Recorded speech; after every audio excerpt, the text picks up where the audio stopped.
It's known as the Secure Act that may affect your financial plan. We're going to sort it all out today. I'm Erik Brenner. Join me right now on Your Wealth Health.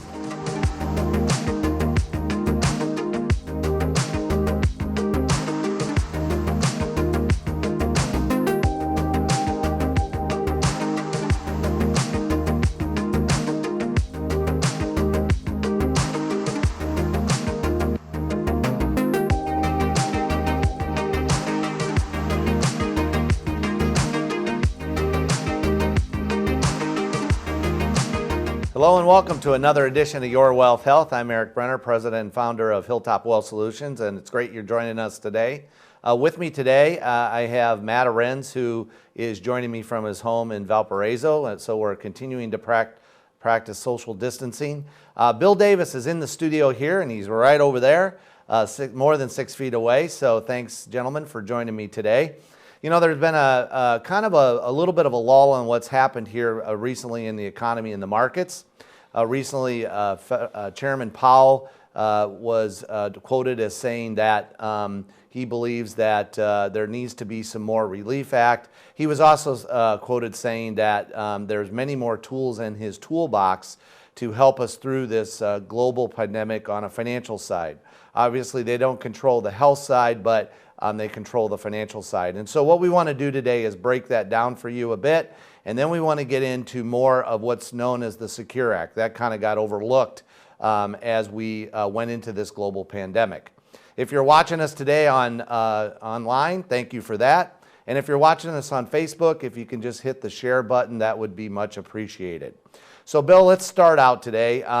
Do we think there needs to be more relief added to what the CARES Act and what the Fed has done so far up to date? Yeah, thanks, Erik. That's a very difficult question.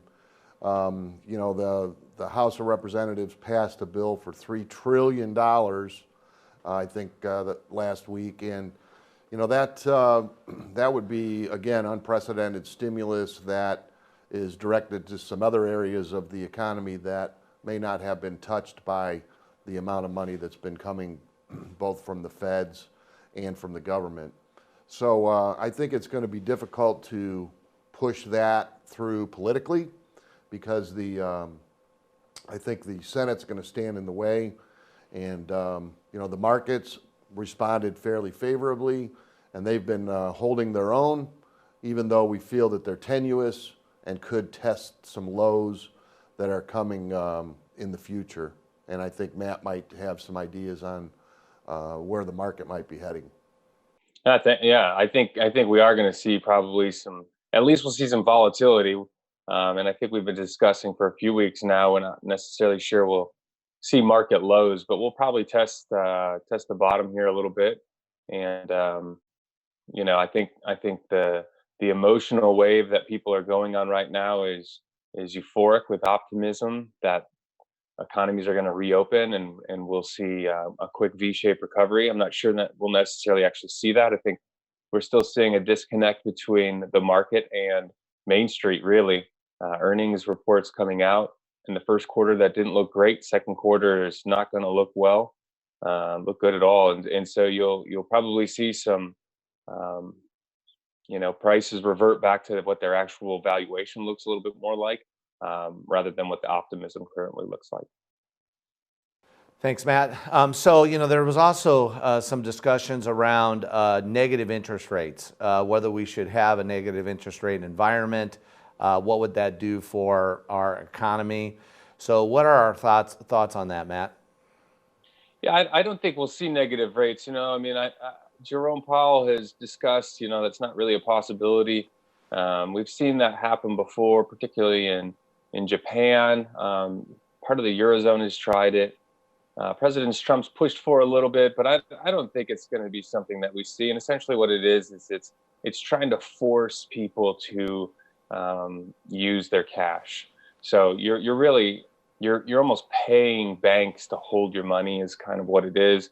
And banks are essentially penalized for not lending money is the ultimate goal. So those hoarding cash is what they would call that.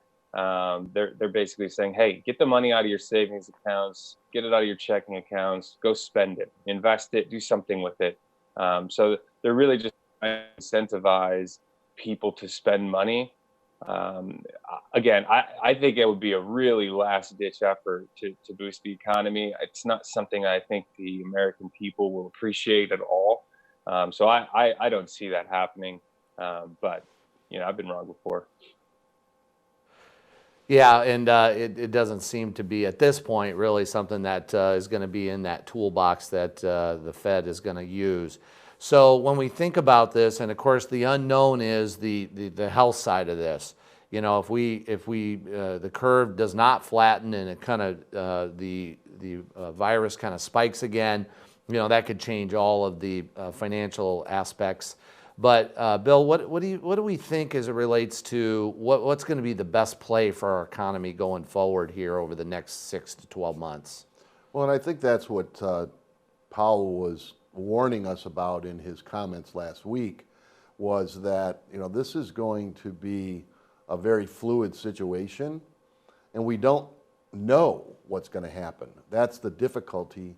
And so I think that adds to our fears about the market getting ahead of itself, is that whatever that, whether it's the curve not lessening, or cases not going down, or not finding a vaccine, or not finding better testing capabilities where we can test many, many more people, that's the kind of negative news that will affect the markets as it relates to affecting the economy. If we do end up having another outbreak in major cities, that might be a time that we would be more prudent to have some more stimulus money applied. Yeah, thanks, Bill. So one of the things that we talk about a lot on the show is control what you can control. Talk about a lot of times with clients as well. And so we follow this theory of smart money versus dumb money. And I know we have a graphic here, Matt, and if you could quickly explain what this is. It's essentially basically saying smart money is institutional money. It's pensions, it's endowments, and really, again, institutional money that when are they buying, when are they selling, what's the optimism that they have. Dumb money, again, that's not necessarily meant to offend anybody. It's just basically saying, hey, this is retail money, and retail money is regular investors like yourself, myself. When do they invest? When is their optimism in the market? And you can see there's really an inverse relationship. But again, there's two coins to every transaction, right? Two sides. So there's a buyer and a seller. And oftentimes what we experience and see in the marketplace is when the retail investors are selling, institutional managers are buying. And then the inverse relationship on that, when they're selling, the other is buying. And oftentimes what we see is that the earn experience from the institutional or endowment money is much greater, far surpasses the retail investor, because they are not investing in emotions. They're using quantitative research. They're using data to support why this is a good buy price or a good sell price. They're not being emotionally driven. And so that's really what this slide's showing. So again, we just want to encourage people to don't just follow whatever the market is doing. You're not going to miss out on returns right now. It's going to be volatile. Just stay the course, stay invested. If you have questions, seek some help from a financial professional to discuss, hey, what's my portfolio look like? Should I buy? Should I sell in this market? Thanks, Matt. And on that note about seeking a professional, we do offer a 30-minute free second opinion call where we can talk with you, find out your goals, your concerns, ask you your questions, and see if we can provide some direction. Also, you'll find on our website a market volatility resource center. We continue to update this.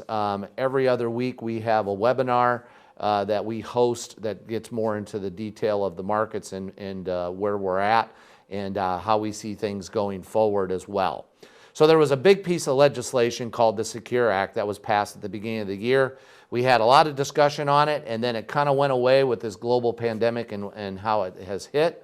We've talked about estate planning on the show. We're going to talk about how the Secure Plan or the Secure Act and estate planning may affect you when we return.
Welcome back to Your Wealth Health. I'm Erik Brenner, your host, and thanks for joining me today on another episode of Your Wealth Health. I have Bill Davis and Matt Arens with me today, and we're practicing social distancing as we continue to do that as long as we need to. If you're following us on Facebook, please click the share link. We would appreciate that. And if you're following us online, thank you as well. So we want to dig a little bit more into the Secure Act. You know, this was legislation that was passed, actually the largest piece of retirement legislation over the last 10 years. It's an important piece that's probably going to affect everyone out there, and we want to cover a little bit more of what it entails. It's called the Setting Every Community Up for Retirement Enhancement, and what we really want to do is coverage over the next 3 weeks. We're going to talk about some today. We're going to dive into it even a little bit more next week. And then if you join us on the last week of the 3 weeks, we're actually going to walk through a sample case and show you how a situation really is affected. So Bill, there was just a lot of changes as it relates to retirement savings and distributions. Yeah, right, Eric. Again, as you mentioned, it's the largest legislation in a decade in these areas, and we know that it's going to cause some concern for people, so we encourage them to seek out help in calculating how these affect them. The first is the required minimum distribution age moved from 70 and a half to 72. So if you would have turned 70 in 2020, you would have possibly needed to take a required minimum distribution from your individual retirement account. That'll no longer be necessary, and they won't have to start that till they're age 72. The biggest effect on people inheriting IRAs, if they're a non-spouse IRA, the Act eliminated the stretch, what we used to refer to as the stretch IRA. The spouse will be able to stretch her distributions upon the passing of her spouse, move the money to her individual retirement account if that's appropriate. But that might not even be the best case if the spouse is considerably younger than the deceased spouse. So that's a touchy area. But now they're subjected to the 10-year rule, and so if you're a non-spouse inherited in 2020 or after, you will be required to distribute that money over the next 10 years. And we think that's a great planning opportunity for people. So what if you were furloughed this year and you had a required minimum distribution this year? Maybe you would want to take a larger one because your income is going to be less. And so if you're going to retire in 2 years, waiting 2 years to start your required minimum might be. So we think that there's just a lot of opportunities for non-spouse beneficiaries. The other thing that they eliminated was, or they allowed, was the qualified charitable distributions are allowed after the age of 70 and a half, like before, even though you're not required to take a minimum distribution at age 72. Yeah, there's a lot said right there. You know, one of the things that I think is important to keep in mind is this stretch IRA concept. You know, your parents, so if you're getting ready to retire, you're within 5 to 10 years, and your parents, you know, may have not had a retirement plan that they could contribute to. They may have contributed to some IRAs, but typically they may have been covered under pensions and Social Security. Well, about 25 years ago, you know, that really shifted from defined benefit plans to defined contribution plans. And what that has caused is people have more assets, which is good that they have a bigger pot of money. But what that also has caused is potential tax to the beneficiaries down the road. So Matt, we have an example here of taking a look at the numbers and old law versus new law and really the effects of not being able for a non-spouse beneficiary to stretch their IRA. Right, Eric, and it's becoming, you know, in this new planning for us, it's creating opportunities, but can also create some headaches for people, you know, because the thing is that money has been pre-taxed, or which is pre-tax has not been taxed, and so for a lot of people, it's creating a new taxable income that they're not used to, which can really influence their existing income. And so what I mean by that is, let's say you had to take out a $50,000 withdrawal and you made $50,000 for the year, well, now that throws you into $100,000 worth of income that needs to be taxed. And so people have to plan appropriately for that. They also have to take a look at what does that influence the payroll tax that they're paying on a weekly basis. Just a lot of complications. And so when you take a look at this graphic here, it doesn't allow you to just continue to stretch that over the course of your lifetime. So where you could have an inherited IRA balance of 500,000 with an assumed return of 7%, beneficiary is 55 years old. The Secure Act basically says, hey, in 10 years, that plan is going to, pull out about $711,000. And the old rules, you'd only have pulled out $250,000. You might say, well, yeah, but I got more money. The problem is that deferral, that long-term deferral, the balance in year 11 is zero after the 10-year withdrawal, and there's still almost $700,000 left in the IRA if you were allowed to stretch that out. And then you can go generationally with that. And so that was the issue that we're foreseeing. And the problem is again, it's not that you necessarily have to spend the money. The money just has to come out of the plan. And so you're being taxed, and then you have to look for reinvestment opportunities. But oftentimes that eliminates potential reinvestment in tax deferred investment vehicles. So again, the compounding money effect is really what we're concerned about. And the tax implications that people don't realize is the other issue. Yeah, and I think that another important point there is that you may say, well, that's 20 years down the road. What do I care? Well, the way we think about it is, someone's going to get the money. Do you want the IRS to get more, or do you want your beneficiaries to get more? And so this stretch IRA, I don't think it was ever intended for, when they set up these rules, to really believe that someone was going to take money out over a period of 30 or 40 years off of money that really was not theirs. They inherited it, and so they're obviously not paying the taxes. A couple other important things is that the 10-year rule is the money can come out at any time during the 10 years and any amount, as long as it's out by the end of the 10th year. So as Bill stated, it's a planning opportunity as it relates to someone receiving that money. And so if you're not looking at this today, because oftentimes people think that, well, I'll be in a lower tax bracket, or it's down the road deferral and so forth. We are in historically low tax brackets. We do believe taxes will go up at some point, especially during after we get through with this global pandemic, and the amount of relief that has been pushed through with the government. Taxes will probably go up. So you really need to take a look at that and where it's at. There's just some really important concepts here with the Secure Act.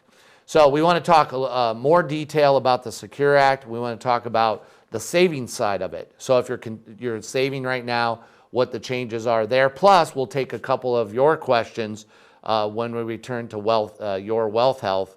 So hang in there. We'll talk more about the Secure Act when we return.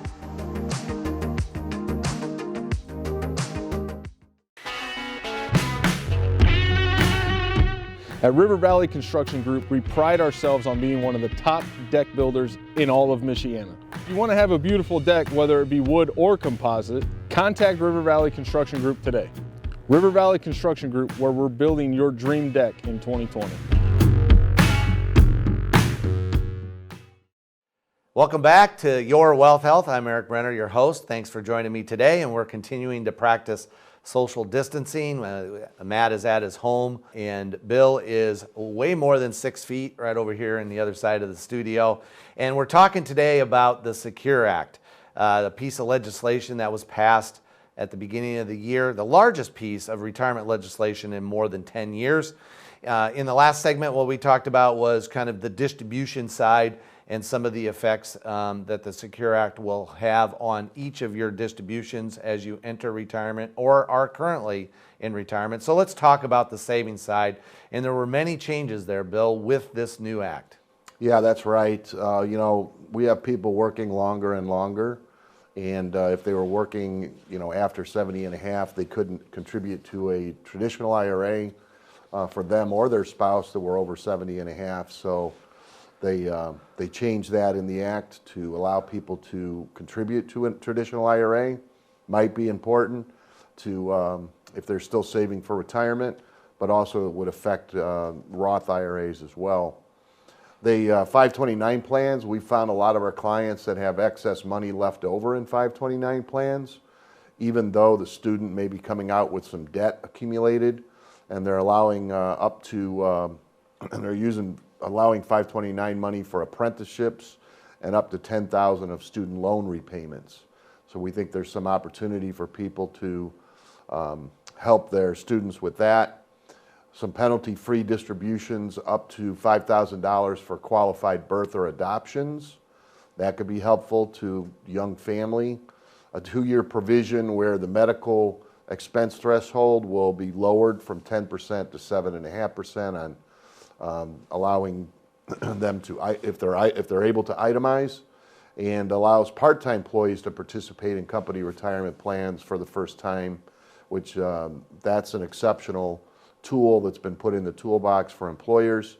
And then it also allows more employers to offer annuities and investment options within 401ks.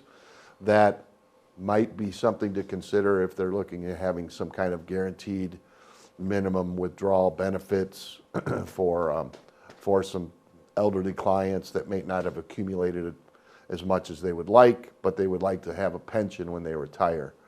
So those are the key provisions of saving for retirement in the Act. Thanks, Bill. So we get a lot of questions. Probably one of the most popular questions I think that we get when someone's saving money is, should I do a Roth IRA, traditional IRA, or should I participate? My 401k has a Roth option. Should I do Roth option or do a traditional 401k option? So what is the best? I know it's particular to the situation, but Matt, how should people think about that? I think people need to just determine, like you just said, Eric, what's the best case scenario for them.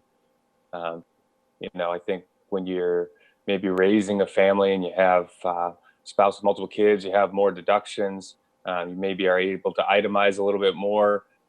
You've got some bigger tax benefits up front. You might want to take a look at, hey, Roth is a better opportunity. Later in life, you have less deductions. Can't itemize as much because your mortgage is paid off, those types of things. You say, well, maybe I need some more deductions, and you go to the pre-tax contribution side. You might also just even consider fit of I'm getting an employer match, and the employer match goes in pre-tax. That'll be taxable later, so I'll make my contribution post-tax with the Roth side. Or you even just take a look at the ability to do both. Save pre-tax in the 401k and use a Roth IRA on the side. So I think there's a lot of different scenarios. But I do believe that taxes will probably go up in the future. That will most likely be inevitable after all this stimulus. And so that being the case, you might want to consider future taxation of what your income is going to look like to determine, do you want to pay the tax today or do you want to pay it later? That's great. And one of our mottos here in working with clients is, please don't take advice from your neighbor or your friend. Every situation is different. So I want to take a couple of your questions. And so we got a couple really good questions around retirement. So how do contributions to a traditional IRA after 70 and a half affect my qualified charitable distributions? Can someone make a post 70 and a half contribution to a traditional IRA and then make a qualified charitable distribution? So Bill, why don't you take that? No, they did put a provision in so that you don't double dip on that.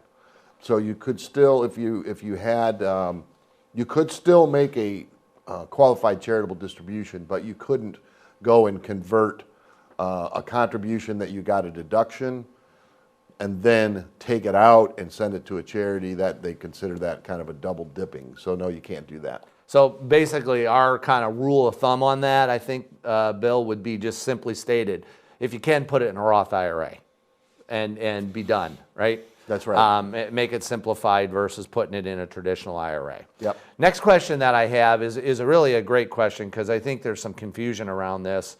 I'm retired and have not contributed to a retirement plan for more than 8 years. If I have IRAs and an old 401k from my last employer, can I calculate my minimum distributions and withdraw all the money from my IRA? Matt, what do we say on that? We say you can calculate them all individually, and you can basically take the withdrawals from the respective type of plan. So if you've got a multiple IRAs, you can add them all up individually and take the withdrawal from one IRA.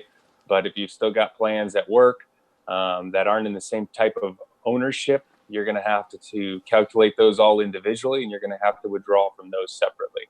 So it's a really it would behoove you to consolidate, simplify your life, especially as you're getting into 80, 85, 90 years old. You don't want to be withdrawing from 4, 5, 6 different plans. That's just that's an accounting nightmare for you. Yeah, and I think that a couple things there around what you're saying to kind of consolidate. This calculation thing can be a lot more of a hassle and also a big deal. So having to withdraw from a 401k side and an IRA side. The second thing is that your 401k plan may not allow your beneficiary to actually do what we call that stretch IRA. So they may or may not allow that in the provisions. You remember that the 401k plans were set up for employees as they're making contributions. They're low-cost options, so they really don't want the administrative side or want to minimize the administrative side when it comes to distributions. And then you have options. So there's a lot more options typically in an IRA than you do in a 401k. And so you want to make sure that that's clear and understanding. One thing that I will note is that on 403Bs, so many of you work for nonprofit organizations, you could have more than one 403B, and you could actually withdraw it from one. So you have to do the calculation on all the 403Bs, but you can take your distribution from one. So it really comes Eric, down to, Bill, yeah, go ahead. Yeah, I was just going to make a point too. The other thing that you have to pay attention to is, there's traditionally a lot of paperwork involved for withdrawals from 401ks and 403Bs, and there's also mandatory tax withholding, which you don't have those complications when withdrawing from an IRA. Yeah, thanks, Matt. So, Robert Siciliano, if you watched our show last week, you saw what a great episode it was. He is a cybersecurity expert. He has worked with many Fortune 500 companies. He's been on more than 500 national TV shows. And we have him for us coming up on May 28th. Robert will do a webinar that will be just for our clients and guests, and we want to invite you. Take a look. And so we go into every single transaction in life expecting that the person on the other end of that transaction is in fact somebody that we should trust. And that right there is how the bad guys get to you. That's how they get access to you. And ultimately, that's how they get you to fork over sensitive information, or to write them a check, or to provide them a credit card number. So we hope to see everyone at our webinar on May 28th, 6 o'clock. You can register on our website. With that, I'm going to say goodbye for Bill Davis and Matt Arenz, and we hope to see you next week right here on Your Wealth Health.